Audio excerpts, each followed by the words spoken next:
En esta clase revisaremos las obras Naufragios, La Araucana, Arauco Domado, Comentarios Reales, La historia de la monja de Alférez, Cautiverio Feliz, la Carta Atenagórica y la Carta en respuesta a Sor Filotea de la Cruz. Obras que se inscriben dentro de hechos históricos que afectaron en uno u otro nivel su creación, hechos como lo serían el establecimiento de la Florida española, el inicio de la conquista de Perú, el inicio de la Guerra de Arauco, la designación como gobernador de Chile de García Hurtado de Mendoza y la rebelión de Popé. El objetivo de esta clase es mostrar algunas obras importantes del colonialismo y relacionarlas con una visión postcolonial. Bien, ahora vamos a pasar a hablar acerca de dos obras. La primera de ellas es Naufragios, escrita por Álvar Núñez Cabeza de Vaca. Bien, Naufragios es una crónica que comienza con el viaje de Naufragios el 17 de junio del año 1527. Pero para entrar en contexto, mencionaré cómo se produjo este viaje, y fue porque don Juan Ponce de León reclamó la península de Florida para España durante la primera expedición europea oficial a América del Norte.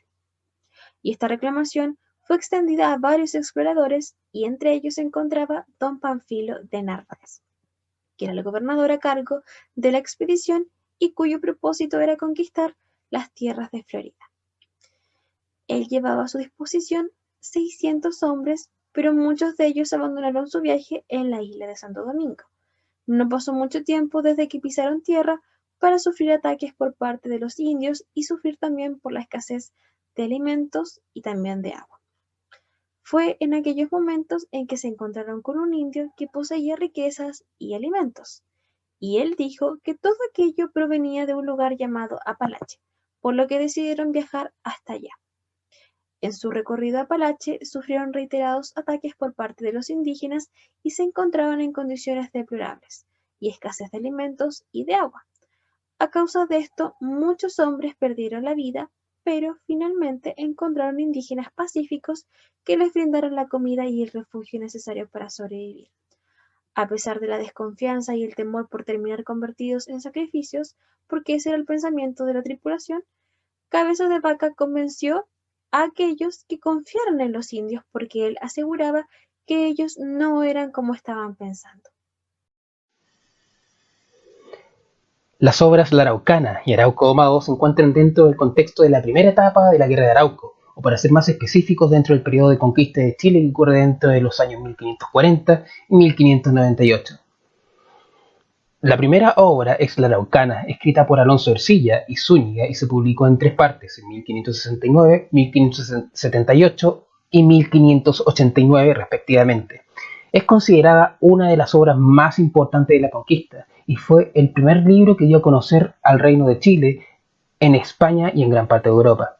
En cuanto al contenido de la obra, esta narra en forma de poesía épica los enfrentamientos de los mapuches y los conquistadores españoles en los primeros momentos de la Guerra de Arauco, mostrando así la captura y ejecución de Pedro Valdivia y las muertes de Lautaro y Caupolicán.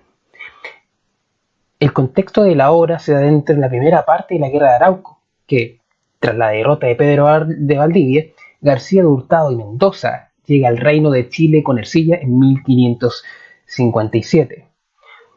Además coincidió con el Renacimiento español, en donde los primeros poemas épicos fueron llamados veristas, por narrar hechos históricos que el autor vivió.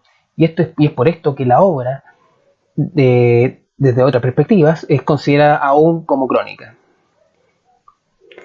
La segunda es Arauco Domado, una obra de Pedro de Oña publicada en 1896 que narra episodios de enfrentamiento que tienen los españoles conquistadores con los mapuches, mezclando realidad y ficción, además de tratar la batalla de Quito y la expedición naval de Beltrán de Castro.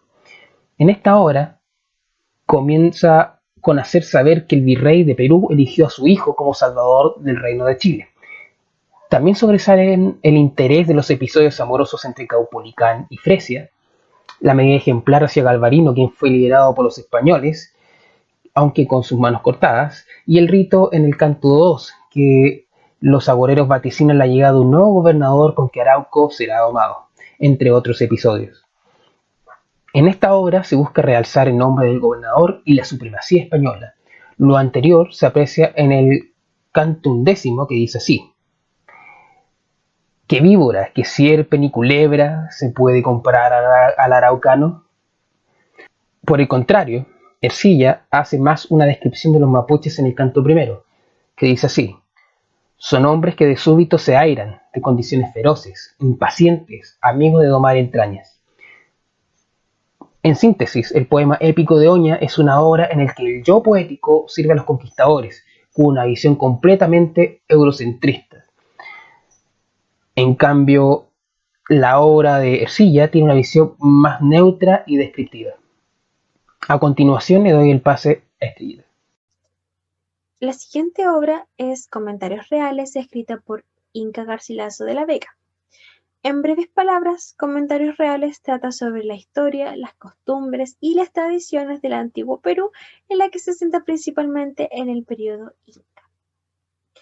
En este libro podemos encontrar la descripción del mundo e historia del Perú, en la que se relata cómo los incas practicaban el canibalismo, idolatría, sacrificios humanos, incesto, entre otros, y cómo, debido a esto, el Sol envió a sus hijos para fundar una población donde se hundiera una barreta de oro que llevaban consigo.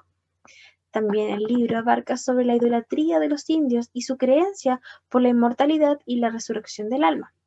También en este libro podemos encontrar cómo se exponen a cómo los incas crearon la realización de la cuenta del año, por ejemplo, también la explicación de los eclipses de sol y los conocimientos también que poseían sobre geometría, geografía, aritmética y música.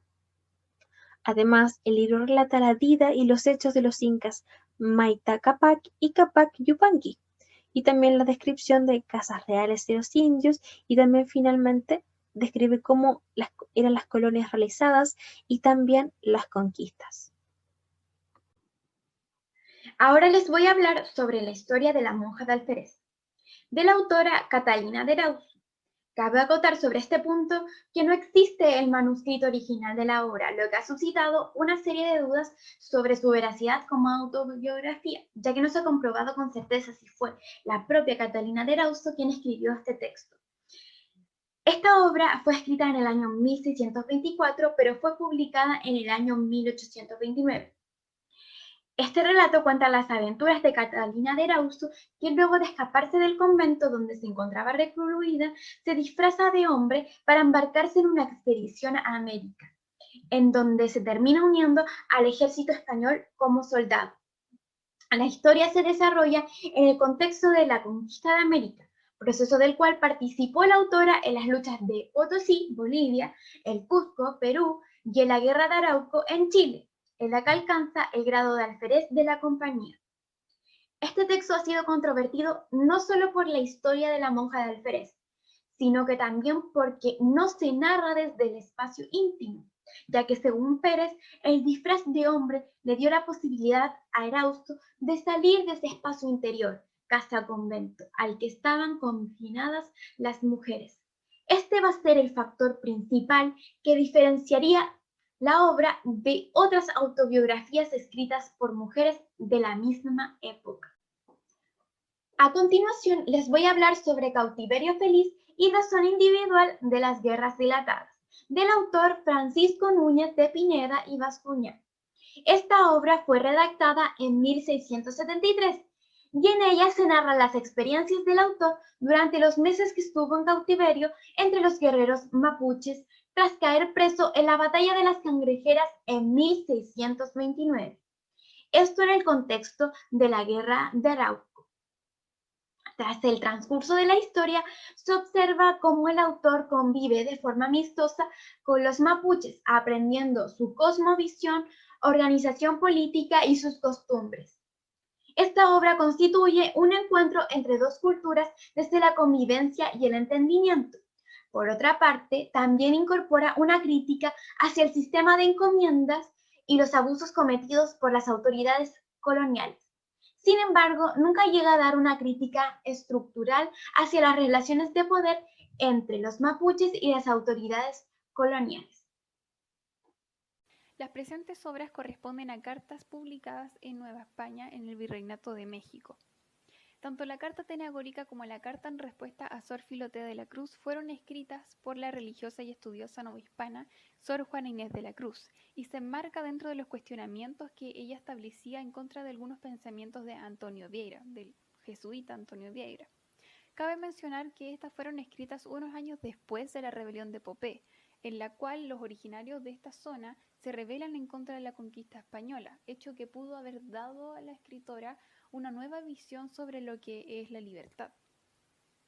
Bueno, la carta atenagórica se presume que era de carácter privado, pero fue publicada en 1690 por el obispo Manuel Fernández de Santa Cruz, en la ciudad de Puebla, quien al mismo tiempo publica su respuesta a dicha carta, pero bajo el nombre falso de Sor Filotea de la Cruz. En la carta atenagórica, Sor Juana establece reflexiones en torno a lo que es la autodeterminación, la cual para ella es una virtud divina, contrario a algunos de los postulados de Antonio Vieira, los cuales ella en esta carta desmantela de forma lógica. Esta carta cobra importancia porque Sor Juana establece un vínculo intelectual con pensamientos que fueron producidos desde posiciones masculinas y acomodadas, las cuales en muchas ocasiones negaban esta autodeterminación y libertad a personas que terminaron por ser oprimidas en el colonialismo. Ahora bien, este diálogo intelectual continúa cuando ella responde a Sor Filotea, que era el obispo de Puebla, en otra carta en la que ella explica su gran amor por lo que es el estudio y el conocimiento, amor que nace desde su niñez, y que de hecho la lleva a escoger la vida de monja antes que la de esposa, ya que la vida conventual ofrecía muchas más libertades de estudio que la vida marital. Ella en esta carta llega a establecer una igualdad de género entre hombres y mujeres con respecto a quienes estudian y a quienes enseñan, y de hecho llega a hacer críticas con respecto a la discriminación y acoso que se daba desde hombres hacia mujeres cuando estos le enseñaban a ellas. Estas críticas fueron censuradas, pero no de una forma directa, y esta censura indirecta se puede evidenciar en la matización que se ve en los discursos de Sor Juana, quien pasa de lo político a lo divino, esto debido a la presión de las esferas eclesiásticas. Para concluir, las obras expuestas, como ya se mencionó, están relacionadas a procesos de conquista y colonización y a sus correspondientes contextos históricos. La importancia de mostrar estas obras se debe a que gran parte de ellas construyen un discurso sobre el otro, es decir, del indígena por parte de los colonizadores, a través de imágenes estereotipadas de las culturas no metropolitanas que subordinan a las indígenas mediante construcciones discursivas tales como bárbaro, salvaje, barbarie, entre otras. Las excepciones a esto son comentarios reales y ambas cartas de Sor Juana, ya que la primera es producto del mestizaje, es decir, como una búsqueda de integración y equilibrio, sin perder la individualidad propia, esto según Pinto. Por ende, el imaginario de esta obra no niega del todo al colonizado su identidad. La segunda muestra una evolución en las ideas sobre la libertad humana, llegando a criticar sutilmente la situación de vida de los pueblos indígenas. Sin embargo, en sus discursos teóricos subyace una epistemología colonial. Estas observaciones se deben a los estudios postcoloniales, los cuales a través de una mirada crítica han logrado explicar la visión europeizante que cayó sobre los pueblos indígenas, los cuales no fueron considerados como una alteridad, sino como una identidad insuficiente para los parámetros externos, esto según Adorno.